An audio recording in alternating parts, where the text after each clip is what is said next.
जाता है तो देखता है कि जो लोग पहले संगीत के भजनों पर नृत्य कर रहे थे वे सब लोग बैठ कर के पुस्तक पढ़ रहे हैं और कुछ लोग ध्यान कर रहे हैं, कुछ लोग चिंतन कर रहे हैं और शांत संत भी अपना स्वाध्याय कर रहे हैं बैठे। इस बार उसको अच्छा लगा, उसको लगा कि नहीं, साधकों के पास ऐसे ही लोग आना चाहिए, ऐसे ही पढ़ना लिखना चाहिए, ध्यान करना चाहिए, इसीलिए तो साधक के पास। अच्छा लगा उसको, वह चला जाता है दर्शन करके। थोड़े दिन बाद फिर से कोई पर्व का दिन था, उसका उपवास, वह फिर से आता है संत के दर्शनार्थ। अब की बार देखता है कि संत अकेले बैठे हुए हैं, कोई नहीं है। तो उसने प्रणाम करके पूछा कि भगवान, पहली बार आया था तो लोग यहाँ नृत्य कर रहे थे, भजन बज रहे थे, संगीत चल रहा था। दूसरी बार आया तो कुछ लोग स्वाध्याय कर रहे थे, कुछ लोग ध्यान वगैरह में लीन थे। अब तीसरी बार आया हो तो आप अकेले बैठे हैं, ये सब आपके चेले चपाटे कहाँ गए? संत ने उस समय बड़ी अच्छी बात कही, बोले यहाँ पर लोग ऊधम करते हुए आते हैं। कैसे आते हैं? ऊधम करते हुए आते हैं। संसार है, अनादिकाल के संस्कार हैं जीव के, विषय भोगों के, इंद्रियों के विषयों के। तो यहाँ पर उसको आकर्षण किया जाता है, भाई भजन बज रहे हैं, है ना। वहां तुमने पिक्चरों की धुनें सुनी है, यहाँ पर भगवान के भजन का संगीत बज रहा है, तो थोड़ा मन उसका यहाँ पर ठहर जाता है। वहां टीवी में पिक्चरें देखता था, यहाँ धार्मिक नाटक होते हैं, तो थोड़ी देर यहाँ पर थम जाता है। तो संत ने कहा कि यहाँ पर लोग ऊधम करते हुए आते हैं और यहाँ आने के बाद में उद्यम करना सीख जाते हैं। दूसरी बार जब आप आए तो लोग स्वाध्याय कर रहे थे, मेरे शिष्य बन करके, साधु बन करके बैठे हुए थे, ध्यान कर रहे थे, वो सब उद्यम करना सीख गए थे। तो यहाँ लोग ऊधम करते हुए आते हैं और उद्यम करना सीख जाते हैं और उसके बाद में उद्यम करके ऊर्ध्व लोग चले जाते। तो वो लोग पहली बार आए थे तो वे नए नए लोग आए थे, नए नए खिलाड़ी थे, तो संगीत की ध्वनियों में नृत्य कर रहे थे, भगवान की भक्ति कर रहे थे। दूसरी बार आप आए तो वो सब लोग थोड़े सिंसियर हो गए, तत्वज्ञानी हो गए, तो वो पढ़ने लिखने लगे, ध्यान करने लगे। और तीसरी बार आए हो तो वे सब ध्यान करके मोक्ष चले गए, मैं जहां का तहां बैठा हूं गुरु। तो ध्यान रहे, सब बातों का ध्यान रखना पड़ेगा। हाँ, तभी जिन शासन की वृद्धि होगी, निश्चय का भी और व्यवहार। अगर केवल व्यवहार व्यवहार में रहेगा तो भी वह भटकी हुई आत्मा है, उसको मोक्ष मिलने वाला नहीं। और केवल निश्चय निश्चय लटेगा तो वह जिन शासन का लोप कर देगा, व्यवहार धर्म का लोप कर देगा और मुनि नहीं बनेगा, तो फिर तो भैया रटता रहेगा, उसे भी मोक्ष की प्राप्ति होने वाली नहीं है। तो इसलिए दोनों ही जरूरी हैं, उद्यम भी जरूरी है, ध्यान और ज्ञान भी जरूरी है, और जिनेंद्र भगवान की अर्चना, पूजा पाठ, सांस्कृतिक कार्यक्रम, ये सब भी जरूरी हैं। लेकिन सांस्कृतिक कार्यक्रमों में अपनी समय की मर्यादा और अपनी जैन संस्कृति की मर्यादा के अंदर होना चाहिए, मर्यादा के बाहर नहीं होना चाहिए। क्योंकि यहाँ पर लोग ऊधम करते हुए आते हैं, लोगों को बुलाया जाता है। इतना बड़ा विधान हो रहा है, कल्पद्रु महामंडल विधान। अरे भैया, आप तो मंदिर में बैठ के तो विधान की किताब लेके भी तो पूजा की जा सकती है, लेकिन नहीं, धर्म की प्रभावना के लिए बहुत विशाल पंडाल बनाएंगे, बहुत सारे भगवान के समोसरण बनेंगे, संगीत भी बजेगा, भगवान की पूजा भी होगी, महापूजा होगी, हजारों श्रीफल भगवान के चरणों में भेंट किए जाएंगे, हजारों दीपकों से भगवान की आरतियां की जाएंगी। क्यों? जो पापी से पापी जीव है ना, वे भी ऐसी धर्म प्रभावना को देख करके उसमें शामिल हों, वे भी अपने पापों को काट के थोड़ा सा पुण्य संचय करें। हम दूसरे की भी हित की भावना करते हैं। पर्युषण पर्व में इतना उत्साह क्यों किया जाता है? क्यों संगीतकार को बुलाते हैं? क्यों पंडितों को बुलाते हैं? क्यों पूजा विधान किया जाता है? क्यों ये सब किया जाता है? धर्म की प्रभावना।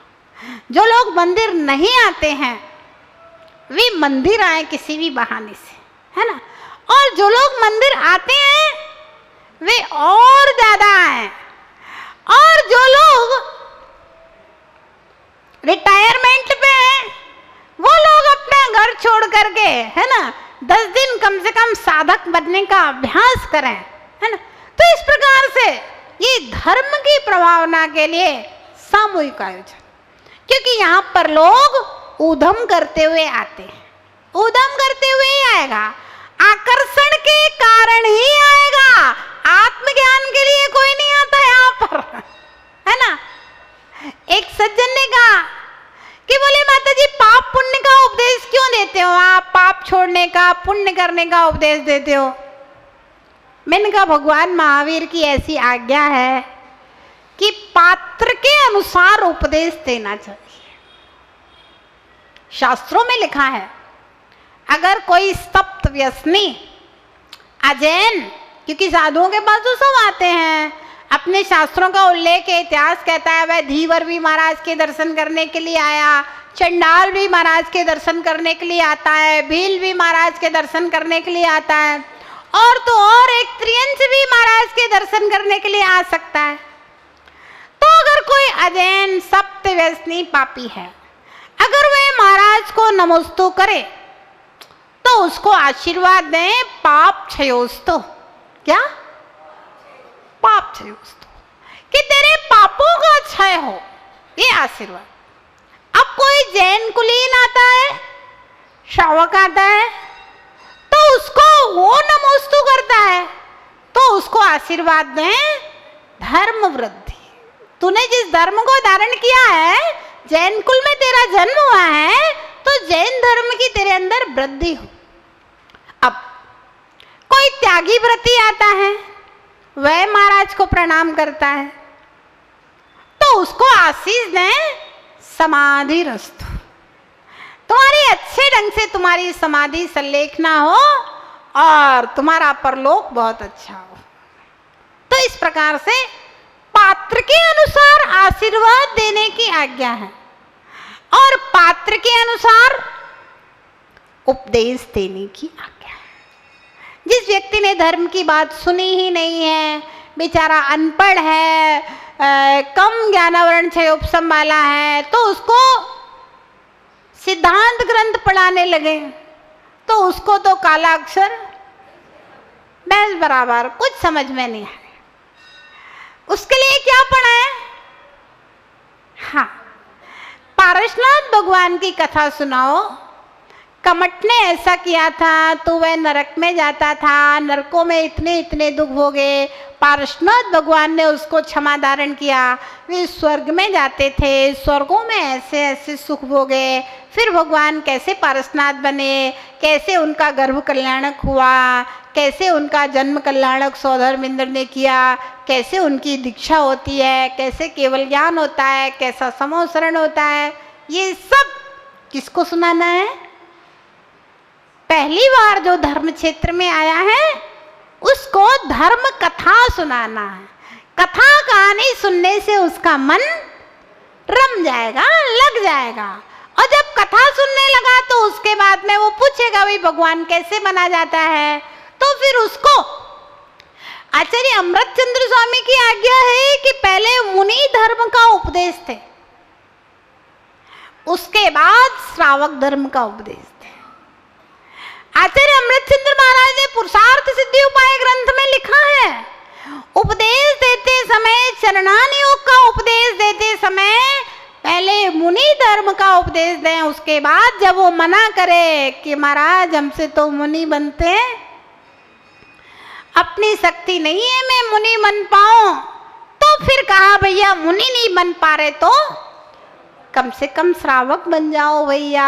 श्रावक भी बन जाओगे तो ऐसे नाक नहीं पकड़ी तो घुमा के नाक पकड़ना, पकड़ना तो ना कहीं, चाहे ऐसे खाओ चाहे ऐसे खाओ, खाना तो उसी मुंह में, जाना तो मोक्ष में है। चाहे मुनि बन के जाओ चाहे श्रावक धर्म का पालन करो, लक्ष्य तो मोक्ष ही है। लेकिन ध्यान रखना, श्रावक को मोक्ष नहीं मिलेगा, श्रावक बन के मोक्ष नहीं मिलेगा। हाँ, एक बार श्रावक बन जाओ और भावना भाव मुनि बनने की, इस जन्म में नहीं तो अगले जन्म में मुनि बन जाएगा, मोक्ष चला जाएगा। तो आचार्य अमृतचंद्र महाराज लिखते हैं, अगर कोई साधु कोई वक्ता किसी को सीधे सीधे श्रावक धर्म का उपदेश देता है तो वह दंड का पात्र है। क्यों है दंड का पात्र? अब अगले की मुनि बनने की योग्यता थी और तुमने श्रावक में उसको निपटा दिया तो उसका नुकसान हो गया ना। वो तो बेचारा अज्ञानी था, आप तो ज्ञानी थे। तो उसने प्रश्न किया कि भगवान अगर उसकी शक्ति नहीं है और आपने मुनि धर्म का उपदेश दिया तो भाग जाएगा। बोले भाग नहीं पाए, पकड़ के रखना तुम्हारा काम है। वक्ता का काम है श्रोता को पकड़ के रखना। अब पकड़ के कोई हाथ पकड़ के तो किसी को रखा नहीं जाएगा, कोई को रस्सी से बांध के तो बिठाला नहीं जाएगा। घर तो जाएगा, उसका मन होएगा कल आएगा और नहीं आएगा। तो वक्ता का कर्तव्य है कि श्रोता को बांध के रखे, भाग ना जाए। कैसे बांध के रखे? अपने वचनों की कला से श्रोता को बांध करके रखे कि आज जाए, उसको आज इतना अच्छा लगना चाहिए आपकी वाणी सुनकर के, जिनवाणी सुनकर के, कि कल सुबह 7 बजे और उसको लगने लगे कि 7:30 बजे क्लास का टाइम हो गया है और मुझे पहले से जाकर के आगे वाली लाइन में बैठना है, नहीं तो जगह गिर जाएगी, फिर पीछे बैठना पड़ेगा। ये वक्ता की कला है जो एक बार धर्म सभा में आ गया माने आ गया, फिर वो कम नहीं होना चाहिए, बढ़ना तो चाहिए लेकिन कमी नहीं होना चाहिए कि आज आया फिर कल नहीं आया, कल भी आएगा। इतना अपनी वचन कला से उसके मन को इतना सुंदर तत्व का व्याख्यान करो, व्याख्यान तत्व का करो, उसके मन की बात मत कहो, व्याख्यान तत्व का करो, लेकिन इतना सुंदर व्याख्यान करो कि दूसरे दिन उसका घर में मन ना लगे और वह लौट करके आकर के यहाँ पर बैठे। ऐसे वचनों के माध्यम से उसे बांध के रखो, जैसे आपके घर ने आपको बांध के रखा है ना। हजारों किलोमीटर चला जाता है दूर, फिर भी घर से बंधन छूटते नहीं है, दिखते नहीं है बंधन। मोबाइल जैसे बंधन है, अमेरिका भी चला जाएगा ना तो भी घर का बंधन बना हुआ है।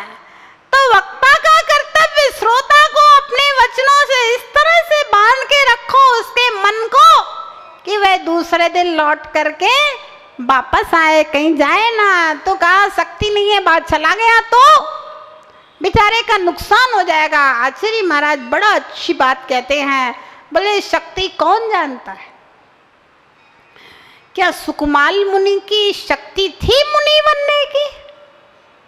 जिनको राई का दाना भी बिस्तर के डल्लब के नीचे डला हो तो छुप जाता था।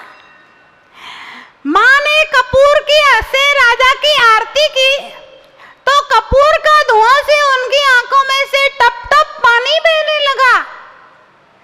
जो खीर बनी थी अच्छे बढ़िया वाले बासमती चावल की, तो उस खीर में से भी एक एक दाना चुंग चुंग करके जो कमल के पत्ते के ऊपर रात में रख करके सुवासित किया गया था, उस दाने को पहचानते थे, उसको चुन चुन करके वे खा रहे थे उस खीर को। कौन जानता था कि ऐसे सुकुमाल जंगल में जाकर के वस्त्रों का त्याग करके पद्मासन लगा करके ध्यान में बैठ जाएंगे। ऐसे सुकुमाल जब चलते हैं तो पूरे पैरों में से कभी जमीन में चले ही नहीं थे वे, तो हमेशा अपने घर की कालीनों के ऊपर चले थे वे। तो जब पत्थरों में चलते हैं तो पैरों में से खून बहता है, लेकिन फिर भी चलते चले जाते हैं। और मुनिराज कहते हैं, वत्स सुकमाल 3 दिन की आयु शेष है, 3 दिन की आयु, और बस स्टेज लॉन्च करके निर्ग्रंथ होकर के ध्यान में बैठ जाते हैं। कौन जानता है ऐसे सुकमाल ध्यान में बैठ सकते हैं जंगल में? कौन जानता था जो अपने घर की दायरे से कभी बाहर नहीं निकला हो, अपने महल की बाउंड्री वाल से कभी बाहर ना निकला हो? जो कौन जानता था वो सतखंडे महल से अपनी पत्नियों के साड़ियों को बांध रस्सा बना करके और उनके सारे नीचे उतर के चला जाएगा? और जब ध्यान में बैठते हैं 3 दिन तक वह सियालनी उनकी जांग का, पूरे शरीर का मांस खाती रहती है। कितनी सहनशीलता होगी, कल्पना तो करो।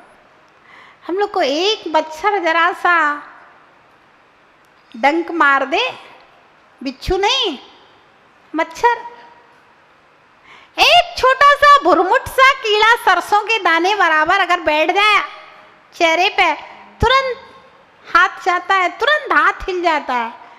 और आप कल्पना कीजिए वे सुकमाल जिनका मांस निकाला जा रहा था, है ना, मांस खाया जा रहा था, शेरनी के वे तीक्ष्ण दाढ़े जिनके मांस के ऊपर, जंगा के मांस के ऊपर लगी होंगे, कितनी वेदना, लेकिन फिर भी ध्यान में बैठे रहे।